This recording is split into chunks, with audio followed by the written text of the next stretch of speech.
Good afternoon. My name is Jason Anderson. I am the Social Studies Department Chair at Archbishop Holman High School in Akron, Ohio. I'm a history teacher and have been teaching there for 20 years. And one of the core courses that we teach continually to freshmen and continually revamp and revise for the freshmen is Western civilization. So the discussions that we have had recently within my department fit perfectly with the discussions that we are having in this course right now with the idea of what is Western civilization. Should Western civilizations be taught, and is it relevant? And the answer to that is an absolute, unequivocal yes. It is most certainly relevant. Let's consider a few points. As we are discussing right now within my department, where do you begin this discussion? Where do you start the teaching of Western civilizations? Where do you, if you do, find an ending point of that course of Western civilizations? We are very, very much pressed for time with this nugget of information. What do we do with it? How do we put this into a perspective that a high school student can respond to? How much do you put on the plate of a freshman moving into high school? There's a great debate whether or not Western civilization should begin with ancient Greece and ancient Rome. After all, those two early civilizations did fall, had their beginning and their endings. The view that emerges is the development and growth of Western civilizations out of the ashes of ancient Rome and ancient Greece, with the roots in those ancient cultures. In a world where the ideas of classical liberal thought, the notion that government is limited and designed to serve the people, this is under attack by a modern liberal interpretation where everyone should live according to their own personal morals and values. This creates a division, and as James Madison wrote in the Federalist Papers, factions among society.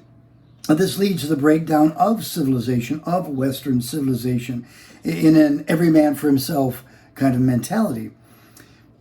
As we discussed in our department recently, Western civilization is absolutely relevant and must be relevant to today's culture and to today's students, be it us, doctoral students, or high school students. George Mason wrote in the Virginia Declaration of Rights that in order to have good government, that government must have frequent recurrence, must frequently refer to our fundamental principles. These are Western principles. These are Western civilization principles. These principles are the core of Western civilization. If we forget these or simply no longer teach them to our students, then our very civilization is in jeopardy of falling, just as Greece and Rome did centuries ago. These principles focus on political ideology, things like representative government, trial by jury, common law rights, liberty and freedom. They also include technological advancements and a whole host of advancements that grew out of Western Christendom.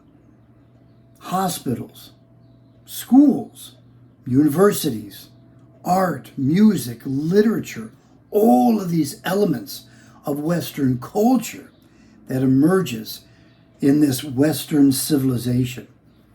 And all of these are very easy to take for granted. That is, until they are no longer present in our society.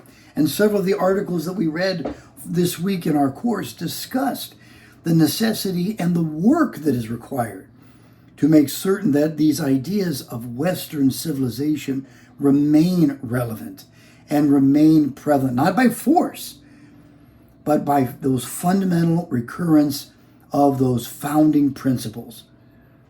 Since our Christian heritage plays such a dominant role in Western civilization, coupled with all the political and cultural advancements, one has to question why individuals who live in a Western cultural society, such as the United States, are taught to attack and hate all components of Western civilization. Does this tie back into the idea of modern liberalism, which is the exact opposite of its ancient counterparts?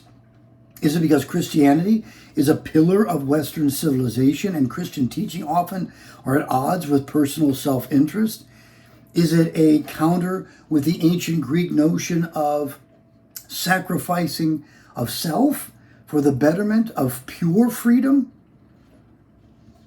As the United States continues to become a multicultural haven, if our Western cultural tradition is not supported by those in elected office, the very nature of our Anglospheric heritage is destined to falter.